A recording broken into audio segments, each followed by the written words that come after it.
The Man in the Iron Mask.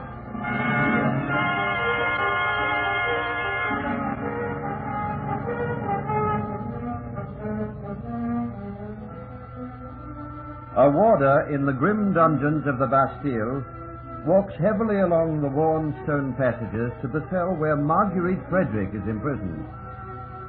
He hears her talking to herself, but actually she is breathing a prayer that her Edmund will sense that she is in danger, that she is perhaps in this very cell in the Bastille, looking out through a small aperture towards a starry sky and towards one special star, which they declared in happier moments belonged to them. Her thoughts are rudely interrupted when the warder tells her that this is her last night on earth. He gasps as he holds the lantern high and sees the beauty of her young face. 1,000 pities, one so young. Yes, mademoiselle, my daughter was just such a one as you. And then the plague claimed her. The plague? Yes, even her voice. There is something of her in your voice. This makes my task very hard indeed. But I don't understand, warder.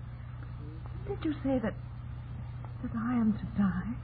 These were my orders from up above.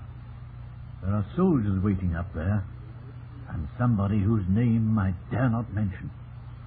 What have you done that you're in such a state? What have I done? Warder, I wish I could tell you.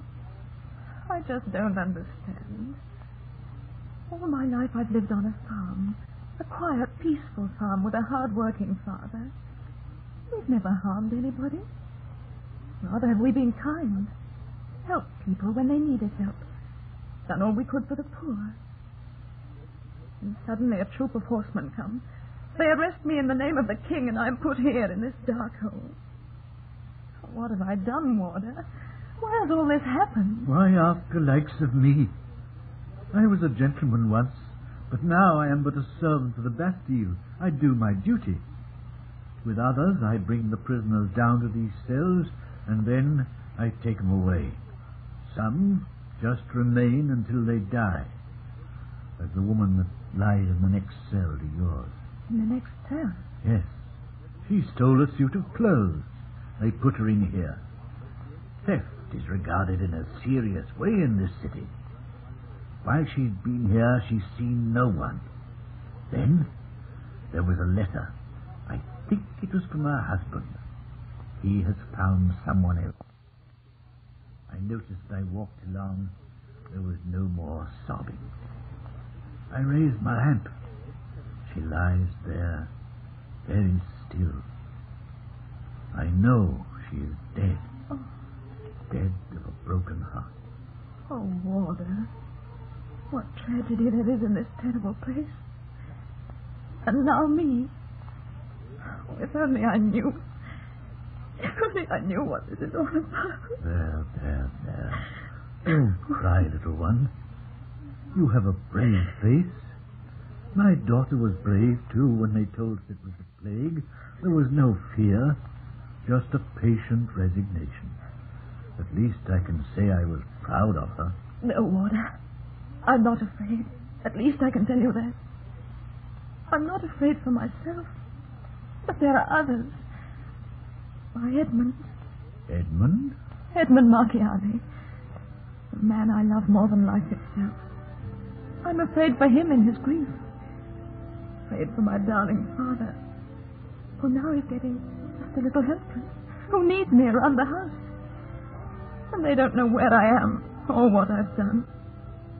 Perhaps they might even think that I've deserted them. Oh, warder, when they take me for whatever it is that I've done, could you send them a message, perhaps? A message from one who loved them both dearly. It would be more than my life is worth, dear little lady. I wish I could help you because of this amazing likeness. You could be my own daughter. But come, they're waiting up there. We must go at once. Yes, warder. You're not afraid? No. I feel that whatever comes, when I pass from this world, Edmund will know. Wherever he is, whatever he's doing at this moment, he'll know, deep down in his heart. That is how we love each other. The fairest story again. More talk, little lady, and I believe that you are a fairy. As I see you now, perhaps you're too good for this world after all. And yet, you're here for something. I wish I could tell you what that something is. Step out into the passage, and I'll lock the door behind me.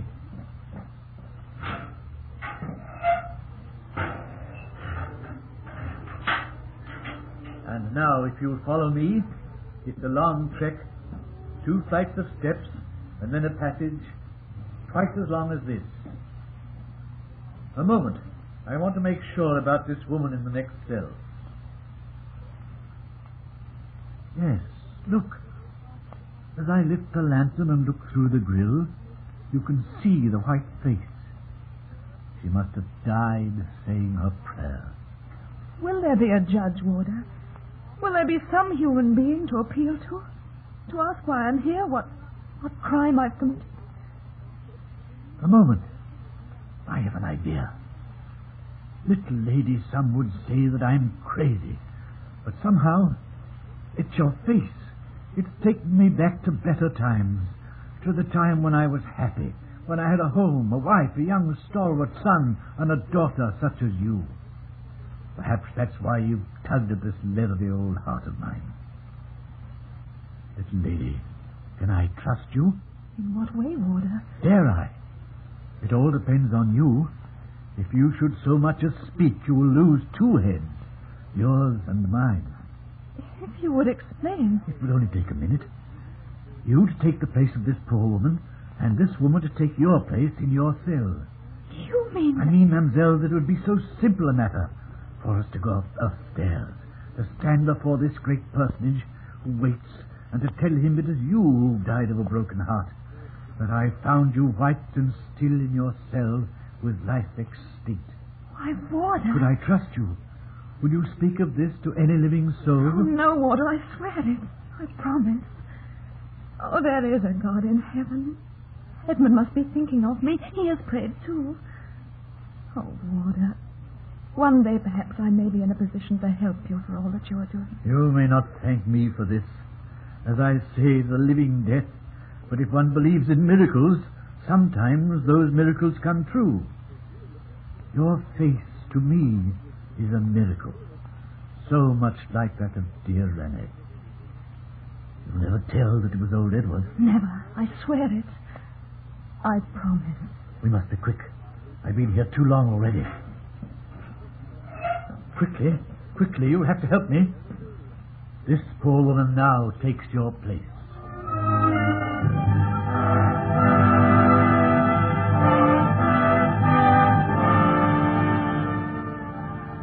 Meanwhile, Frasquita Carlos had begun her headlong flight from the court of Spain.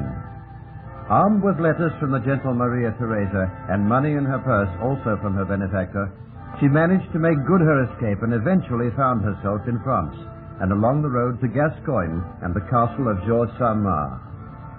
And what of Georges Saint-Mars and his ward Edmund? Poor Edmund spent only one more day in Paris, an unhappy, futile day, when he interviewed several who had promised him their help. But how was Edmund to know that all these men were guided by the powerful Cardinal himself? And so with Saint-Mars, he began the weary journey back to Gascogne and the Saint-Mars estates. How would he face poor Marguerite's father? How would he face himself and a future life without his beloved Marguerite? These thoughts were continually tormenting him all through the whole of that long journey. And when he arrived at last at the castle, he flung himself down on his bed in a state of sleepless exhaustion. For still sleep would not come to one now tortured in mind and body. Several mornings later, a young lady presented herself at the Castle Saint-Mars. With her she brought certain letters which she now presented to a lackey, asking that they be taken to the lord and master of the castle. The lackey, perhaps a little intrigued with her unusual accent, hesitated a little. Am I not speaking clearly? I want you to take these letters to Senor Georges Chamar, who at one time was a visitor to Spain. Yes, mademoiselle. But the monsieur does not expect a lady visitor. I know. But when he reads those letters, he will understand. I come from Spain. I am Spanish, you see. Oh. All these letters are from a friend. In that case, if you will step in here, mademoiselle, and wait. Thank you. Oh, a huge fire. If I may sit by the fireplace. It's been a cold, long journey for me. But certainly, mademoiselle. Why? Above the fireplace. The portrait. I know that, of course. Then you have met the master's ward? The master's ward? What are you talking about? Oh, but mademoiselle, that, of course, is the master's ward. Monsieur Edmund Macchiali. Edmund Macchiali? But how ridiculous. That is... Yes, mademoiselle? Oh, yes.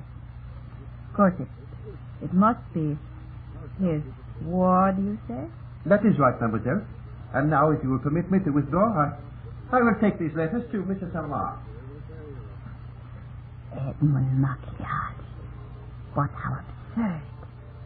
That, of course, is a portrait of King Louis XIV of France. A replica of the portrait which was sent to Maria Theresa.